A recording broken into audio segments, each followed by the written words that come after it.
Modern Vidya Mandir public school, Shiv colony, railway road, Palwal. आज हम class 12th का गृह विज्ञान के बारे में जानकारी देंगे, जिसका नाम भोजन और इसका वर्गीकरण।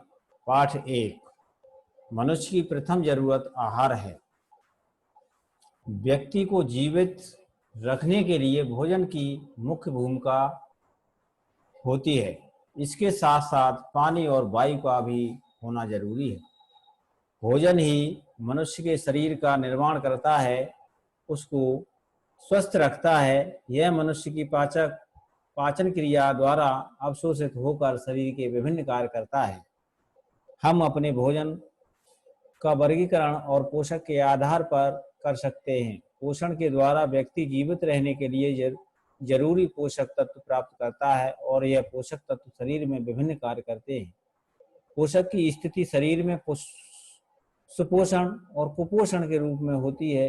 पोषण स्तर व्यक्ति के शरीर में विभिन्न पोषक तत्वों की खपत पर निर्भर करता है।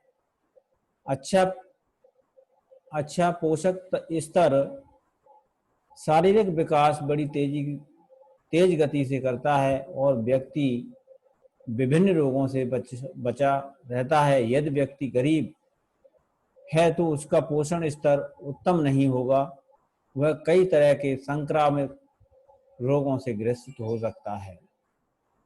प्रश्न नंबर 1। दूध से कौन कौन से पोषक तत्व प्राप्त होते हैं? Calcium, phosphorus, potassium, sodium, magnesium तथा प्रोटीन। प्रश्न नंबर 2। पोषक तत्वों के आधार पर भोजन का वर्गीकरण बताएं। कार्बोज और वसा वाले पदार्थ, प्रोटीन प्रदान करने वाले पदार्थ, विटामिन तथा खनिज लवण पदार्थ। प्रश्न नंबर 3। शरीर में कार्य करते हुए भोजन को क्या कहते हैं? पोषक। जो रासायनिक तत्व शरीर का पोषक करते हैं उन्हें क्या कहते हैं? पोषक तत्व। पोषण की स्थितियां किसके आधार पर बनती हैं? शरीर के कार्यों के आधार पर। कुपोषण क्या है? शरीर की जरूरत अनुसार कम अथवा अधिक पोषक तत्वों का होना। अपर्याप्त पोषण क्या है? जरूरत से कम पोषण। कुपोषण से क्या कारण है? खाद्य पदार्थों की कमी, अज्ञानता, गरीबी, अपर्याप्त भोजन तथा मिलावट। इस प्रकार आहार और पोषक विज्ञान पोषक संबंधी पूरी जानकारी देता है। हम पूरी जानकारी लेकर अपने शरीर को स्वस्थ रख सकते हैं। प्रश्न नंबर 2।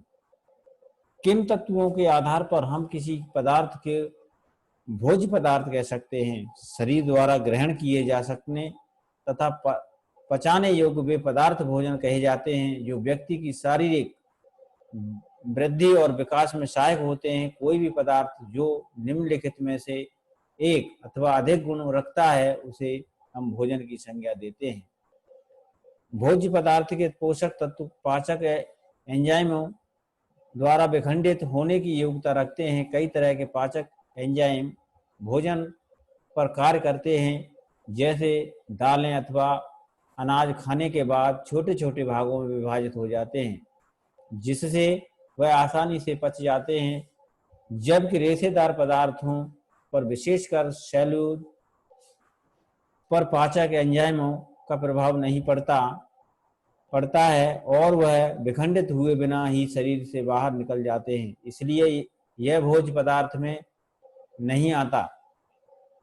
दूसरा पॉइंट है, भोज्य पदार्थ आसानी से विभिन्न पाचक रसों में घुलकर शरीर के रक्त प्रवाह में मिल जाते हैं। जैसे हम ग्लूकोज अथवा नमक खाते हैं तो वे तुरंत घुलनशील रूप लेकर रक्त में मिल जाते हैं, परंतु तरल पैराफिन को हम भोज्य पदार्थ नहीं कह सकते क्योंकि यह शरीर में अवशोषित नहीं होता। भोज्य पदार्थ शरीर का पोषण करने की योग्यता रखते हैं। वही भोज्य पदार्थ होता है जो शरीर का पोषण करता है। जैसे दूध शरीर में जाने के पश्चात छोटे छोटे भागों में बंटकर साधारण रूप धारण कर शरीर का निर्माण करता है, जबकि सैकरीन शरीर के लिए किसी भी प्रकार से लाभदायक नहीं है, इसलिए यह भोज्य पदार्थ नहीं है। तीसरा क्वेश्चन है, पोषण का वर्णन करें। पोषण भोजन पोषक तत्वों अथवा इनमें पाए जाने वाले अन्य तत्वों के कार्यों, उनका परस्पर संबंध तथा उनका स्वास्थ्य और बीमारी से संबंध, संतुलन तथा उन सभी प्रक्रियाओं का जोड़ जिसके द्वारा व्यक्ति भोजन को ग्रहण करते हैं, जैसे पचाना, अवशोषित करना, परिसंचरण, उपयोग तथा निष्कासन करना आदि का विज्ञान है। पोषण के द्वारा हमें पोषक तत्वों की पाचन क्रिया, पोषण तत्वों का रक्त में अवशोषण तथा पोषक तत्वों के शरीर में उपयोग की क्रिया का पता चलता है। इन क्रियाओं के कारण शरीर को कार्य करने की ऊर्जा मिलती है, शरीर का निर्माण होता है तथा टूटे फूटे तंतुओं से मरम्मत होती है, बीमारियों से लड़ने की क्षमता पैदा होती है और शरीर का कार्य करने के बाद व्यर्थ के पदार्थ शरीर से बाहर निकलते हैं।